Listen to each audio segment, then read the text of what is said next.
Hola, estoy súper encantada de que me hayas hecho estas preguntas, porque así puedo compartir mis análisis, mis estudios, mis pensamientos, mis dudas mm, de lo que se dice de Pablo. Entonces, la primera pregunta era, ¿por qué se refiere a Pablo de esa manera, como la que yo me refiero? Entonces, a medida que iba aprendiendo de las escrituras, creyendo en el Mesías, teniendo la fe, pues cuando pasaron años me surgió Pablo, ¿de dónde sale Pablo? ¿Quién es Pablo verdaderamente? ¿Qué dicen las cartas paulinas realmente? Y entonces cuando yo veía a muchos pastores, evangelistas, maestros de la Biblia, veía sus enseñanzas, me daba cuenta que nombraban más a Pablo, y nombran más a Pablo que a los otros evangelios. Entonces yo decía, pues hombre, yo leyendo los otros evangelios y sobre todo las palabras del Mesías, que en muchas Biblias las ponen en color rojito, pues decía, jolín, pues sí, si en los evangelios están escritos, a mí me transmiten la palabra como más pura, ¿no? Digo, pues si está todo escrito, si ya lo dijo el Mesías, ¿por qué todos los maestros, los que leen las escrituras, siempre están citando a Pablo, Pablo, Pablo, Pablo, Pablo?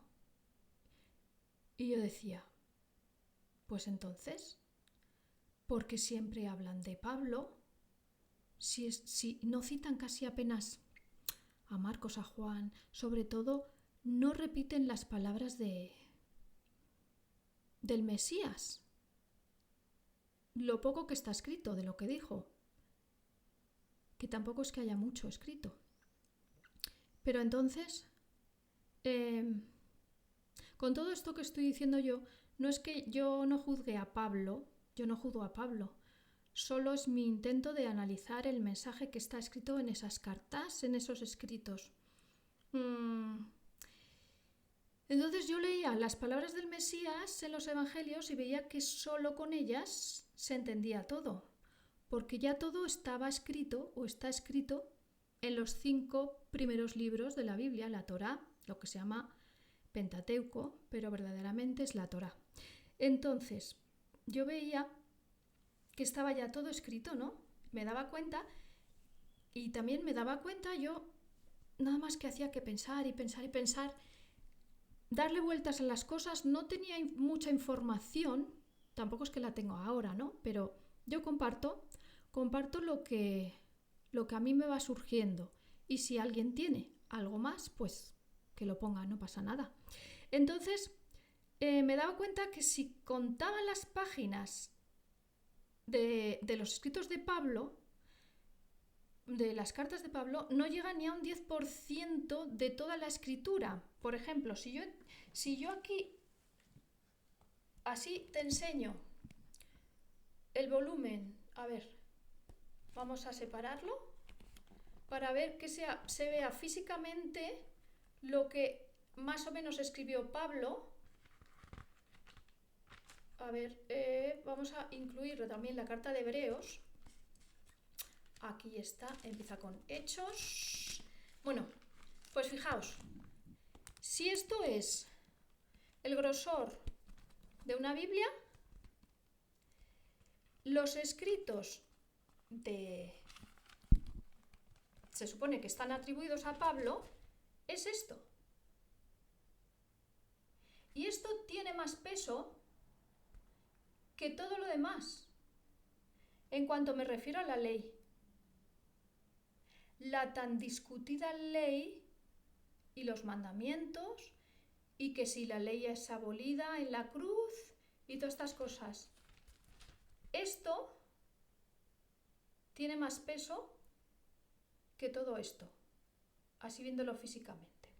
Bueno, pues todas estas eran mis quimeras mentales en cuanto a Pablo.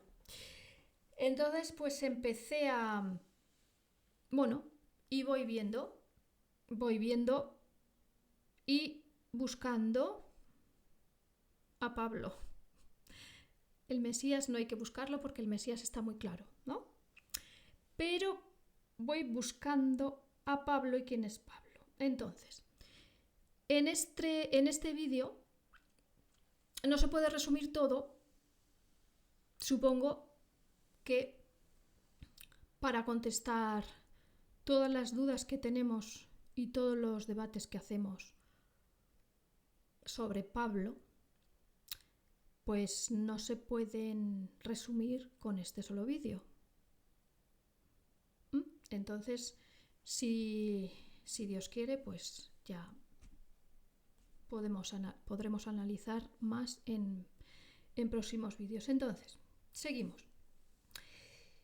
Y entonces yo pensaba, a ver, si no es ni el 10% del volumen de las escrituras, las cartas de Pablo, ¿qué tienen las cartas de Pablo para que sean tan repetidas? Y los maestros no se centran más en los 4 evangelios, en los profetas. Claro, entonces lo que decía, el resumen que hace la gente, ¿no?, de Pablo es, la Torá ya no, la Torá ya ha pasado. Y esa es mi duda y lo que trato de aclararme, sobre todo para mí, ¿no? Vale, y entonces vamos a seguir. Si tanta razón tiene Pablo, ¿por qué la gente ha hecho tantas denominaciones del Nuevo Testamento? ¿Cómo se ha podido dividir lo que es la iglesia, ¿no?, vamos a decir? La Keilah, las congregaciones, ¿cómo se han podido dividir en tantas denominaciones? Con Pablo, con Pablo digo. Bueno, entonces yo me empecé a cuestionar las cartas de Pablo y no podía entender la forma de expresarse hasta que supe que él se desarrolló en una cultura helenista, en la cultura helenística, influencia griega, que le proporcionó una educación retórica y de la filosofía griega. Además, también tenía un buen manejo de la lengua griega, y esta influencia helenística se manifiesta en su estilo de escritura.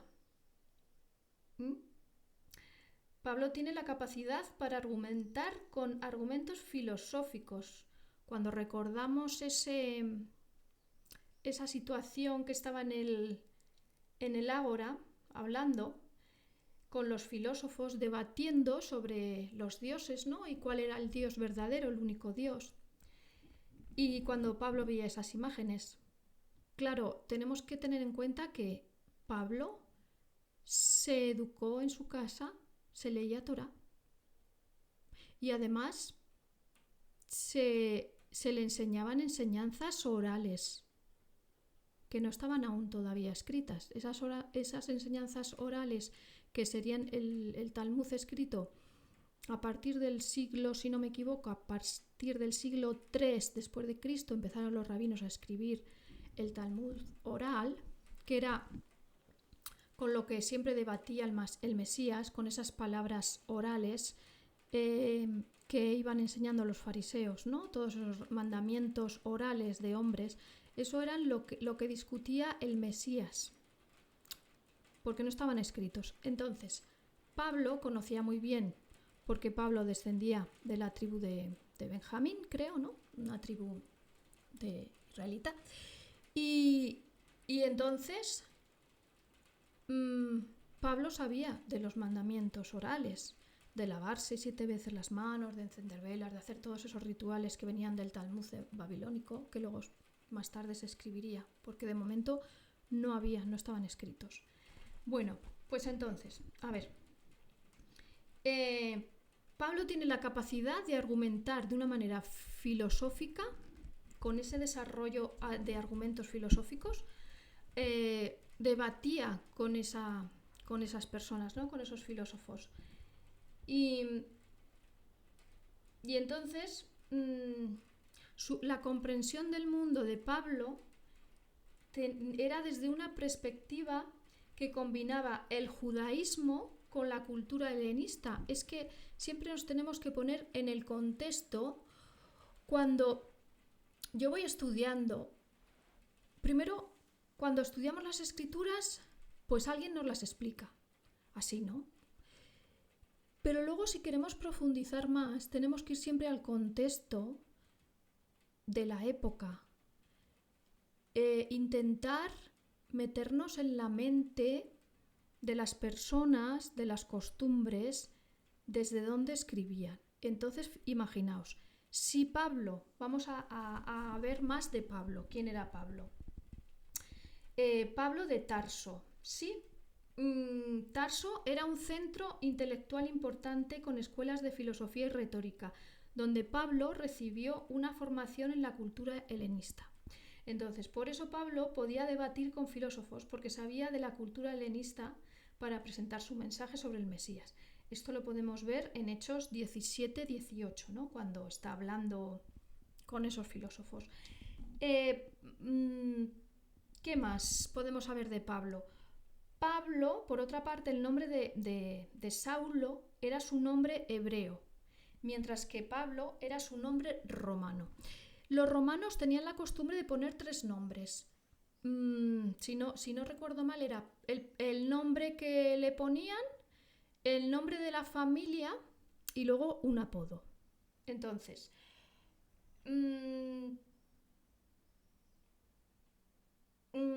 por eso que no hay sin embargo, en ningún momento específico registrado en las escrituras en el que Cristo u otro cambie el nombre de Saulo, ¿vale? El único comentario es el de Lucas en Hechos 13:9. Entonces, después de su conversión, Saulo decidió llevar el evangelio, por lo que se desempolvó su nombre romano y pasó a ser conocido como Pablo, un nombre al que los gentiles estaban muy acostumbrados. O sea, fijaos que es que el nombre no se lo dio el Señor. Él ya lo tenía como nombre romano. Esas son cuestiones, ¿no? Para conocer un poquito más a Pablo. Entonces, fijaos, Pablo estaba inmerso lejos de Jerusalén, estaba en Tarso, se crió allí. Sus padres venían de la diáspora. Incluso dicen algunas fuentes que su padre no era judío, pero bueno, ahí no me voy a meter, no lo sé, no lo he investigado. Entonces, estaba inmerso en una cultura helenística que veía fuera y vivía fuera de su casa, pero dentro de su casa yo me pongo en el lugar y Pablo escuchaba la Torá oral y leían las escrituras, por supuesto. Pero tenemos que distinguir lo que ponen las escrituras y la Torá oral, que eran esos mandamientos de hombres que venían desde el exilio babilónico, que luego fueron escritos más tarde en el siglo III después de la muerte del Mesías, cuando se empezaron a escribir. Y esto de escribir es muy importante y luego lo vamos a ver. Bien, entonces, ¿qué más podemos decir de Pablo? Pablo era ciudadano romano, como podemos ver en Hechos 16:37, cuando le azotan y él dice: soy ciudadano romano, no me podéis azotar, ¿vale? Se lo dice al soldado romano. Luego en Hechos 22, 25-28 también lo repite, dice: es ilícito azotar a un hombre romano, o sea, él se considera un hombre romano. Entonces, fijaos que Pablo lleva en su mente, en su manera de vivir, el mundo helenístico, romano, griego y a la vez, vamos a llamarlo judío, ¿no? Con toda la enseñanza de la Torá y toda la enseñanza de los mandamientos orales. Bien, ¿qué más? Entonces podemos ver su lenguaje filosófico, por ejemplo, cuando está diciendo, ahora no sé la cita, no recuerdo la cita, no la voy a buscar, cuando dice, en mi mente sé que hago las cosas mal, pero no hago lo bueno porque hago lo malo y no quiero. O sea, lleva un soliloquio a modo de los filósofos en su mente y la forma de escribir de las cartas paulinas son muy, ¿cómo diría yo? No son baladí, quiero decir. Hay que estudiarlas con lupa, porque ese lenguaje y esa manera de expresarse es difícil de interpretar. ¿Qué más? Bueno, si vemos en 1 Corintios 9, 19, 23, en 1 Corintios 10, 33 y en Romanos 15, 1, vemos que aquí Pablo hace todo lo que sea para que sigan al Mesías. Cuando dice, vamos a buscar esta, 1 Corintios 9, 19, 23. 1 Corintios, a ver, que lo busco. 1 Corintios.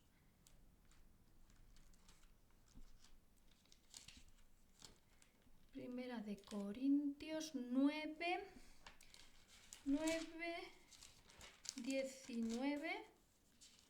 19, 23.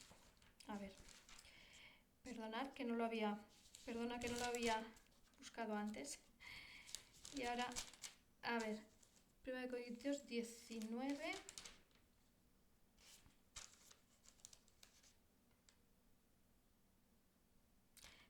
Perdón, 1 Corintios 9. 1 Corintios 9. 1 Corintios 9, 19, 23. 19, 23, vamos al 19, y dice: por lo cual, siendo libre para con todos, me he hecho siervo de todos para ganar almas. Me he hecho para los judíos como judío, para ganar a los judíos, para los que están sujetos a la ley, como sujeto a la ley, para ganar a los que están sujetos a la ley, y para los que están sin ley como sin ley, no estando yo sin ley a Dios, mas bajo la ley a Cristo. ¿Veis qué confusión? Para mí esto era confusión. No estando yo sin ley a Dios. O sea, Pablo dice aquí que no puede estar sin ley a Dios, más bajo la ley a Cristo, que son dos leyes diferentes, la ley de Dios y la ley de Cristo. Esto no me cuadraba, esto a mí no me cuadraba, ¿vale? Entonces, dice, por ganar a los que están sin ley, o sea, me he hecho para los débiles como débil, para ganar a los débiles, me he hecho todo para todos, para que de todo punto salve a muchos. O sea, y va ahí con sus soliloquios filosóficos, y a mí, con esto, me dice que Pablo hace lo que sea para que sigan al Mesías, ¿no? A ese Mesías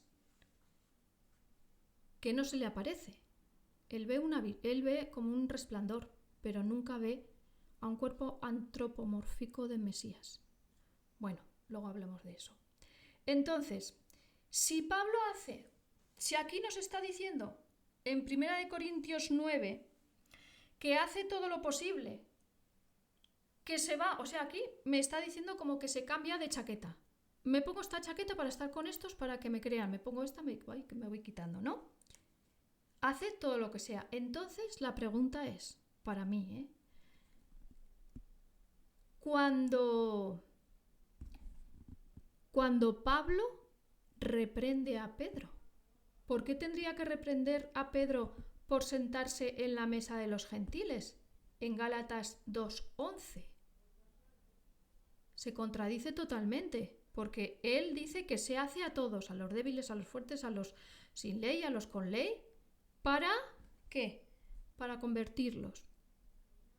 Pero sin embargo le echa la bronca a Pedro por sentarse en la mesa de los gentiles. Vamos a ver Gálatas 2:11. Vamos a ver Gálatas 2:11. Dice: mas cuando Pedro vino a Antioquía, le resistí en su cara porque era de condenar. Fijaos, Pablo se cree con autoridad para condenar a Pedro. Fijaos que esto es muy fuerte. Esto es muy fuerte. Pedro, que estuvo al lado del Mesías, que lo tocó, que lo vio, que sabía cómo era su voz, cómo era el color de su piel, cómo era su estatura, cómo era todo de él. Y aquí Pablo se cree con el derecho de reprender a Pedro. ¿Por qué? A ver, dice, porque antes que viniesen ciertos de parte de Jacobo, comía con los gentiles. Mas cuando vinieron se retrajo y se apartó de ellos teniendo miedo de los que eran de la circuncisión. Vale. Entonces, aquí se contradice. O sea, Pablo, él puede hacerse pequeño, hacerse grande, hacerse todo, ¿no? Lo que acabamos de ponerse en cada lado solo para convertirlos. Ah, y Pedro no. Y Pedro no se puede sentar en la mesa de los gentiles y luego tener miedo cuando viene Jacobo, Santiago. Hombre, pues claro. Porque ahí tenían una disensión con la Torá, ¿no? Con la Torá. Entonces Pablo no tiene toda la potestad para reprender a Pedro. Pero ¿sabéis por qué lo hace? Porque sabía perfectamente Pablo en qué condiciones se encontraba Pedro. Psicológicamente Pedro no fue el mismo cuando rechazó al Mesías. Porque Pedro sabía perfectamente que él rechazó a Dios, lo negó 3 veces.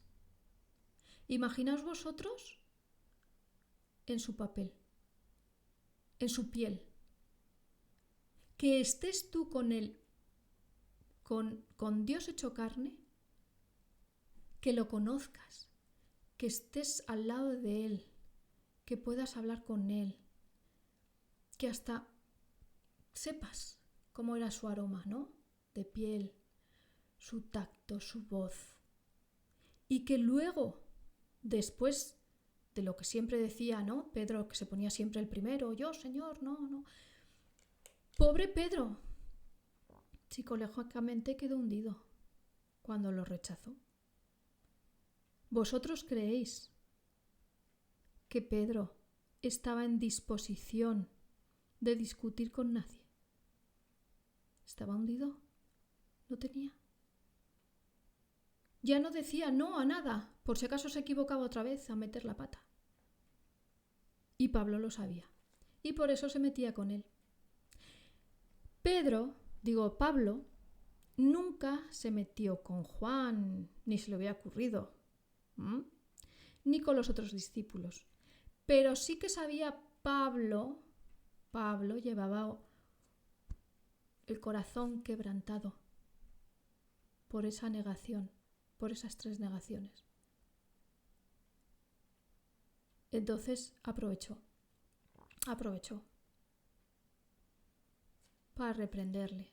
Cuando él hacía lo mismo, y encima él se creía con derecho a decir, pues si me tengo que hacer de los de sin ley, me hago de los de sin ley. Si me tengo que sentar aquí con ellos, todo sea por la palabra de Dios, ¿no?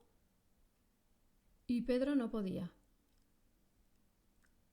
Pues ahí fue uno de los asuntos que yo me puse a pensar en qué pasaba con Pablo.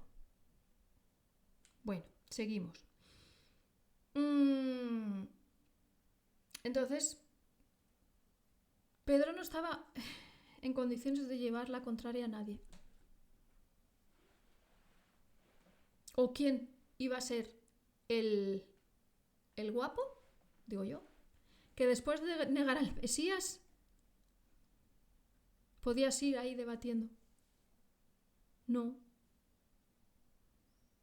Estaba hundido, Pedro. Bueno, ¿qué más?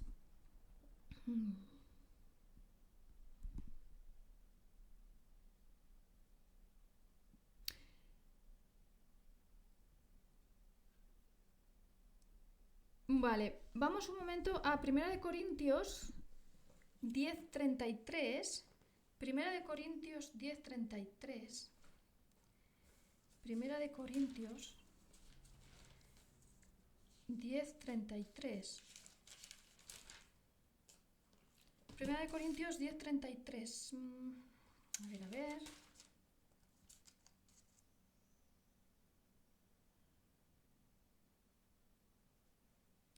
Dice Pablo,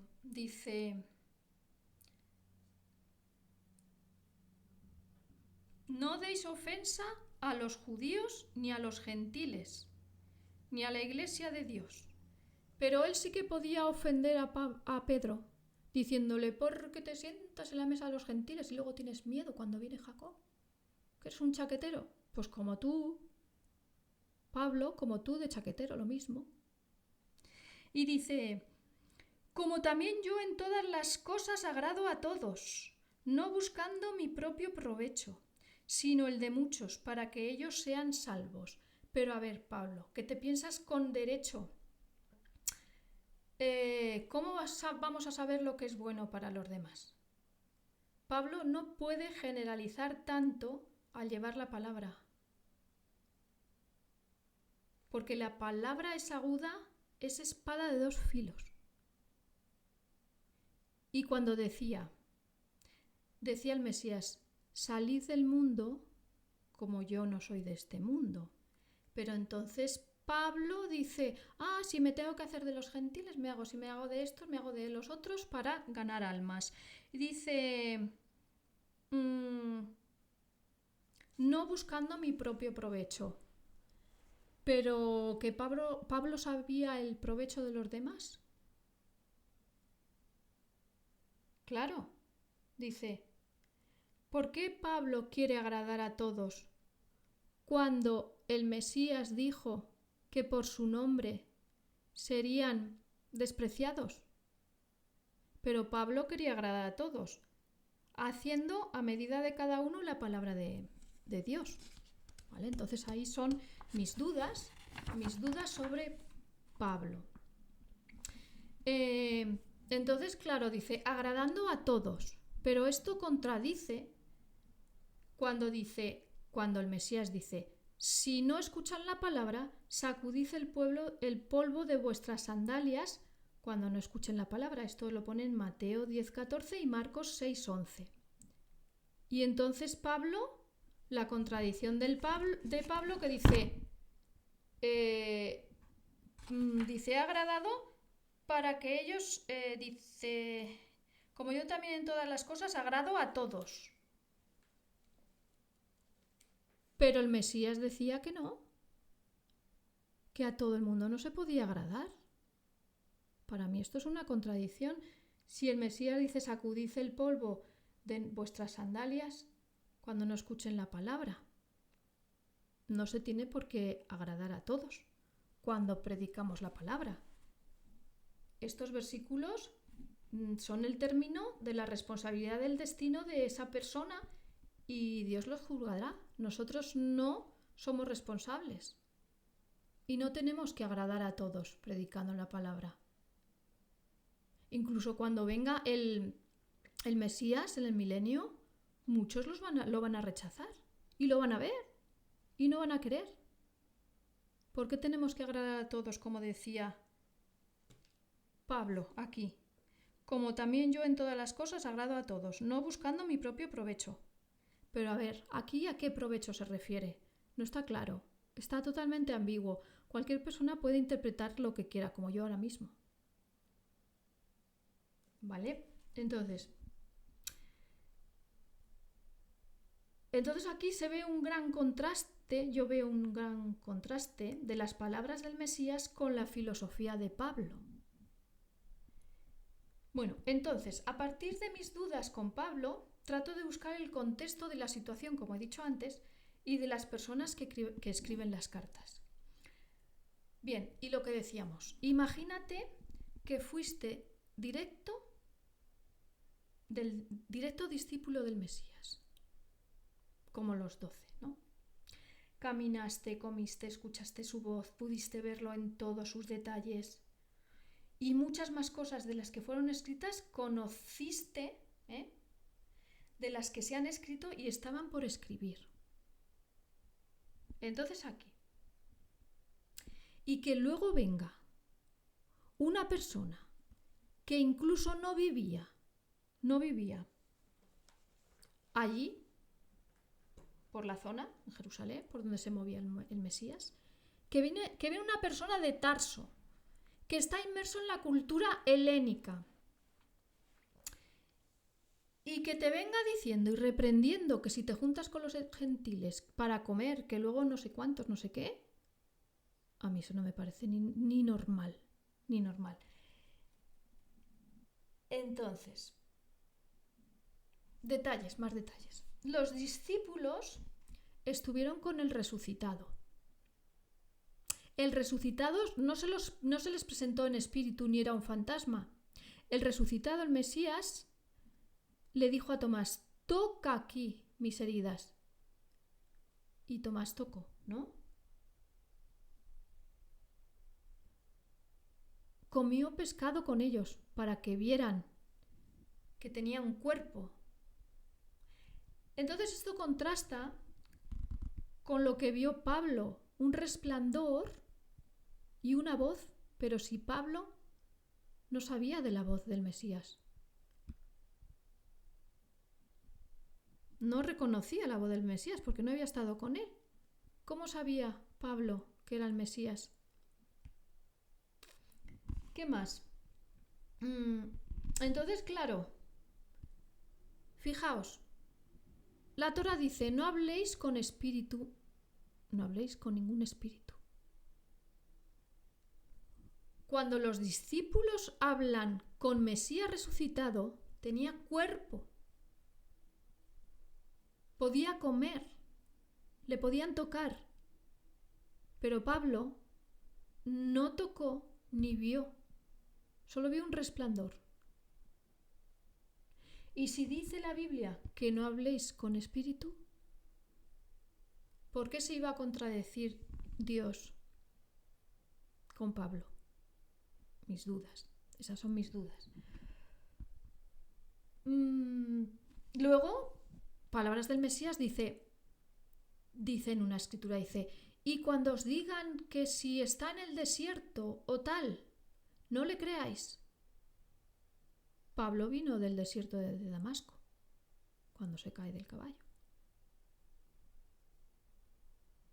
¿Y qué les dice el Mesías? A los discípulos, a sus discípulos, dice, muchos serán engañados, hasta los elegidos. Nosotros no somos elegidos. Los elegidos físicamente fueron los 12 apóstoles cuando pasó el Mesías, dice, sígueme, sígueme, sígueme. Esos fueron los verdaderos elegidos y hasta esos serían engañados. Uno de ellos fue Pedro, creyendo a Pablo, para mí. Como pone en la segunda carta de Pedro, creo que es. La segunda carta de Pedro. Vamos a mirar. No sé si es la primera o la segunda. Voy a mirar. A ver. Dice...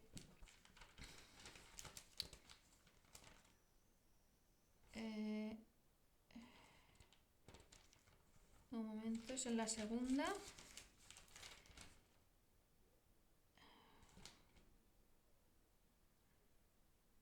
Vale, aquí en la segunda carta de Pedro, capítulo 3, versículo 15, dice, y tened por salvación la larga paciencia de nuestro Señor, así como también nuestro amado hermano Pablo, según la sabiduría que le ha sido dada, os ha escrito. O sea, Pedro admite, aquí está admitiendo Pedro, lo que Pablo vio. Pero fijaos que esta carta no la escribió Pedro. Esta carta, los expertos dicen que no es una carta paulina. No es una carta paulina. ¿Vale?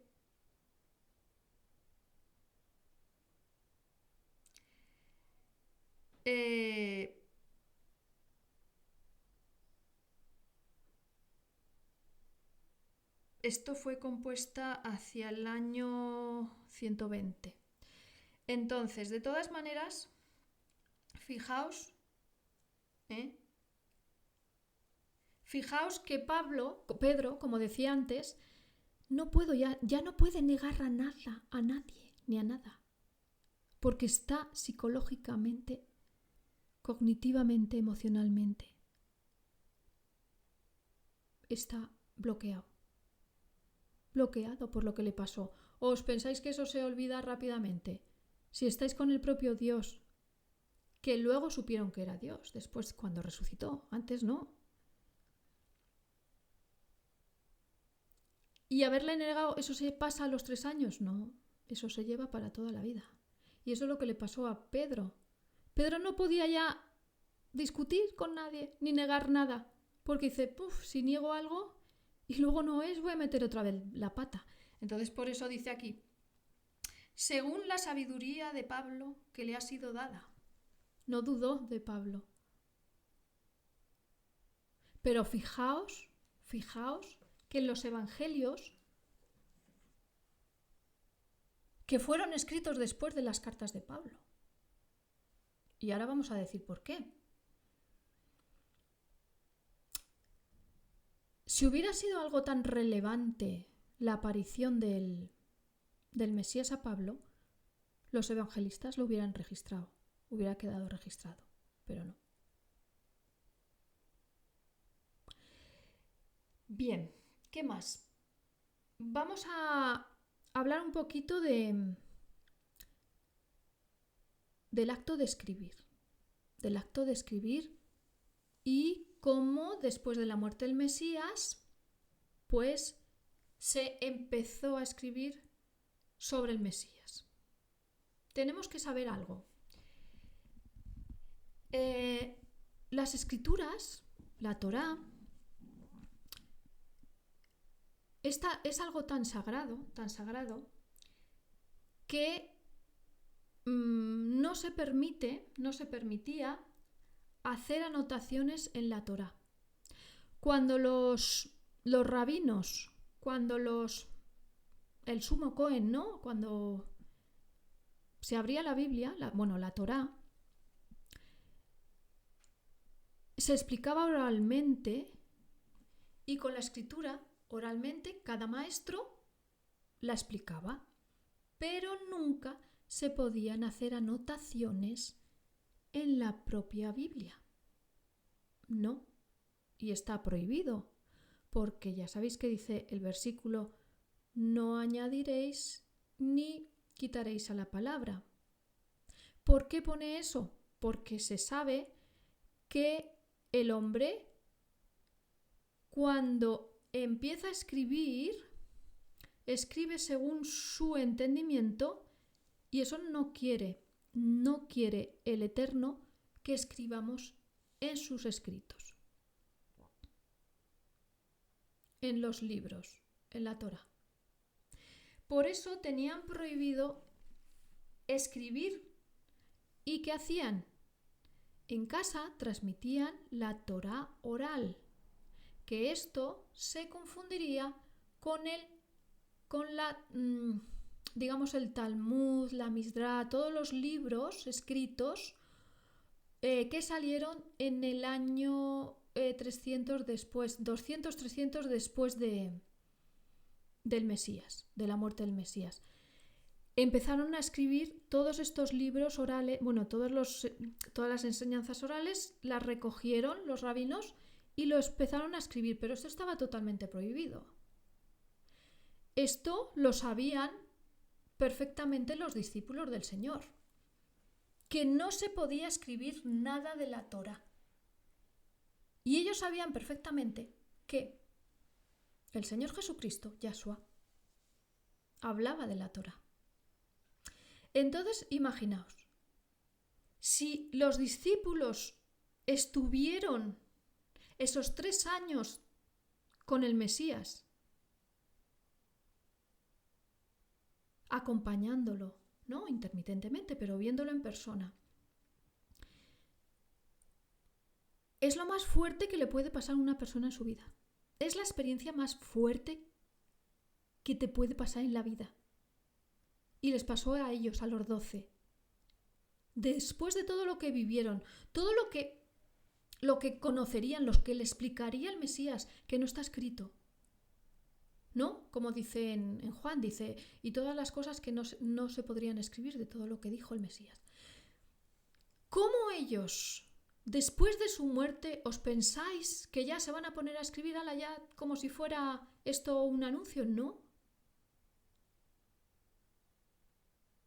Estaban en su corazón, en su mente, en su espíritu, reflexionando todo, digiriendo todo lo que habían vivido, lo que había pasado. ¿Quién es el que hace a modo de periodista y empieza a escribir un relato ahí de lo que ha vivido? No. ¿Quién empieza a hacerlo? Empieza a hacerlo Pablo. Entonces, los evangelios se escriben después de las cartas de Pablo, que fue el quien empieza a escribir sobre las enseñanzas orales de la Torá y a interpretarla a su forma. Por eso no solamente predica su muerte y su resurrección, sino Pablo se mete todo el rato en qué hay que hacer con la Torá. La Torá sí, la Torá no, ahora que si los incircuncisos, ¿por qué hacía eso Pablo? ¿Qué dilema tendría Pablo? Entonces, la primera carta la primera carta paulina fue a los Gálatas, según algunos autores, sobre el año 48 después de la muerte de Yahshua. Otros autores dicen que la primera carta fue la primera de Tesalonicenses en el año 51 después de la muerte de Yahshua. Entonces, la carta a los Gálatas y la carta a los romanos supusieron los pilares en los que se basó la reforma protestante de Martín Lutero. Sobre todo hablan de la salvación por medio de la fe. Entonces, los evangelios de verdad salen después del año 70, después de la muerte del Mesías. ¿Sí? Y si os fijáis, el evangelio de Marcos, Lucas, Juan, Marcos, no fueron discípulos directos de Yahshua. Juan sí, pero ahí tenemos que hablar de quién escribió Juan. Vamos a dejarlo aquí. Bien, a mí Juan me parece el evangelio más inspirado de todos. Estoy enamorada de ese evangelio, de cómo lo explica, pero bueno. Entonces, ¿por qué la Torá prohíbe añadir o quitar a la palabra? Porque si empezásemos a escribir sobre los 5 primeros libros, sobre nuestros pensamientos, sentimientos, a través de nuestra interpretación según el texto sociológico o en el que vivimos, el contexto sociológico en el que vivimos, o nuestras culturas, nuestras costumbres, desde nuestro contexto, se desvirtúa lo que dejó escrito Dios. Y la persona que escribió Apocalipsis lo sabía muy bien, por eso nos vuelve a repetir en 22:19, que nos pone en Apocalipsis 22:19, nos pone. En Apocalipsis 22:19 nos pone: y si alguno quitare de las palabras del libro de esta profecía, Dios quitará su parte del libro de la vida y de la santa ciudad y de las cosas que están escritas en este libro. Porque es muy importante no hacer apuntes escritos de la Torá ni de las Escrituras. Por eso imaginaos el dilema que tendrían los discípulos para escribir cosas del propio Dios que habían estado con él. No es tan fácil. Pero viene Pablo, facilísimo. Aquí lo resumo todo. en esas páginas que hemos puesto al principio, esto pesa más que toda la Torá y los profetas. Quitamos la ley. Bueno, de esto vamos a hablar en otros vídeos, que en este no va a dar tiempo de todo. Bien, ¿qué más?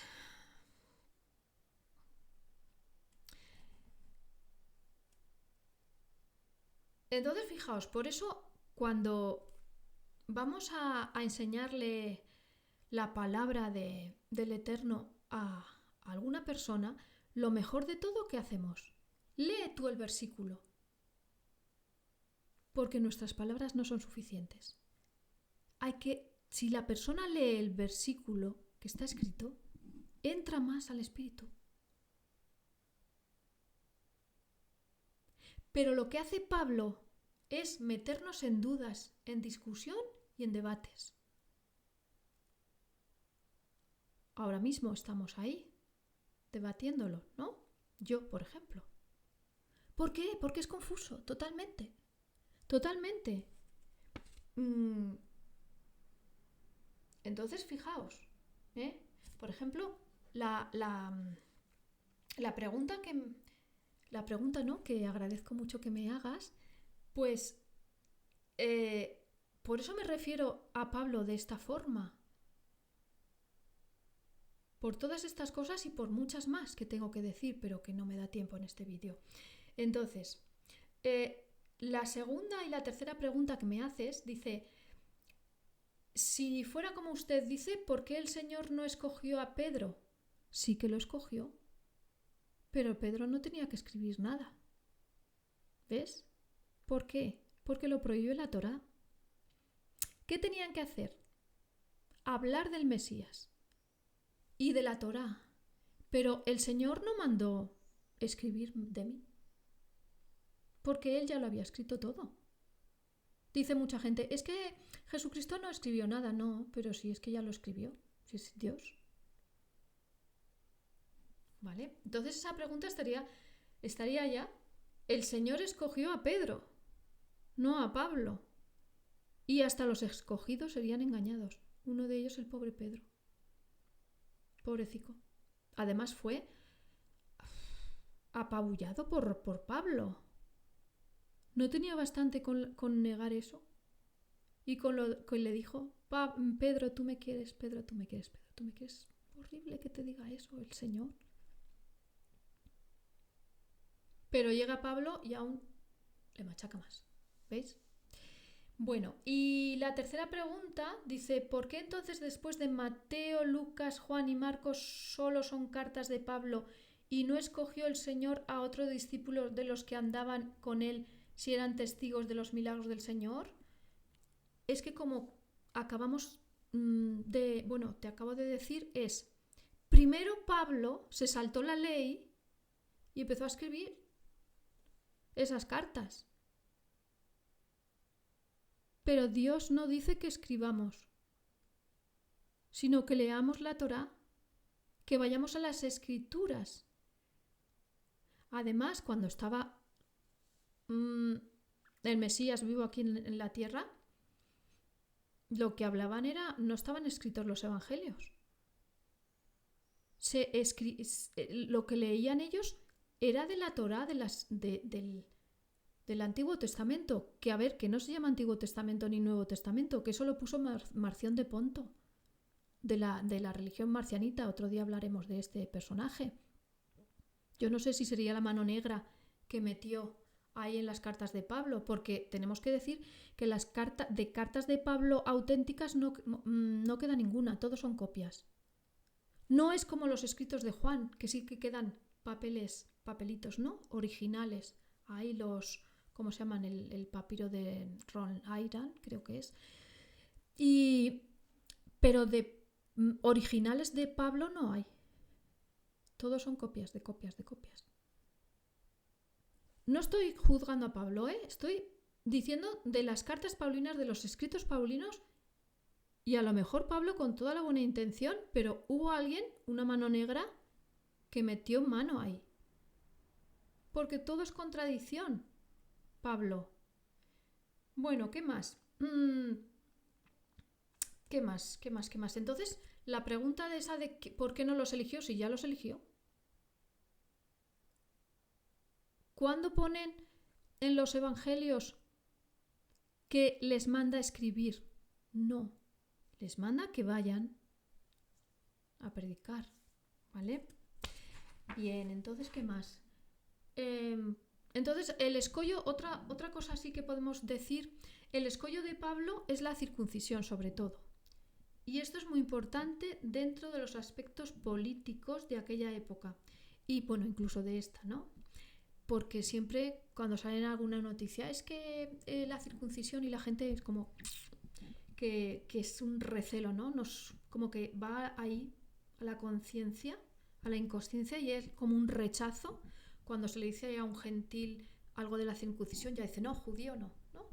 Tenemos ahí algo mental, ¿no? Y aquí, ¿por qué digo que son aspectos políticos lo de la circuncisión? Mira, aquí tengo un documento que lo voy a leer un poquito nada más, que pone sobre la circuncisión. Dice, hasta Adriano, hasta la época de Adriano, los romanos no habían distinguido el cristianismo del judaísmo. El cristianismo era una corriente religiosa más dentro del judaísmo del siglo I, como otras que había, ¿no? Adriano y algunos intelectuales cristianos de origen gentil fueron los responsables de la separación radical entre el judaísmo y el cristianismo. Fijaos, es indiscutible que tras la derrota de Bar Kosiba, el emperador Adriano prohibió la presencia de judíos circuncidados en Jerusalén y su región, la pequeña Judea, pero no la presencia de cristianos o judíos no circuncidados. O sea, aquí no solamente está Pablo, aquí es una cuestión política sobre la circuncisión y quitar a los judíos del medio. Porque si saben que si quitan a los judíos del medio, los únicos que guardan la Torá un poco, pues se pierde toda la palabra del Señor. Y si quedan solo las cartas paulinas, no hacemos nada, señores. Nada. Bueno, ¿qué más? Yo sé que hay muchos más detalles que les surgen dudas, pero iremos poniendo orden poco a poco y con la estructura en la mano de cómo Pablo se va contradiciendo. He dado algunas pinceladas, creo que lo voy a dejar aquí y seguiremos con más preguntas y aclarando más dudas. ¿Qué quiere decir esto? ¿Que se te puede ir la fe y ya no creer en el Mesías por todo esto que estoy diciendo de Pablo? No, para nada. Para nada, para nada. Es al revés, al contrario. Quitando a Pablo, está claro todo. Seguiremos con esto de Pablo yendo por puntos específicos para que veáis cómo se contradice. Y la escritura no se contradice, pero las cartas de Pablo sí. Bueno, pues aquí lo dejo porque si no se va a hacer muy extenso porque ya se ha hecho muy extenso. Bueno, pues hasta aquí. Un beso y yo agradezco mucho, mucho, mucho tus preguntas porque esto no sabía cómo decirlo. Es un poco... ya lo has visto un poco así para explicar todo esto porque es mucho cúmulo de cosas y hay que ir muy poquito a poco. Así que muchas gracias y un beso. Gracias al Eterno, en el nombre de Yahshua HaMashiach. Omen, Beomen.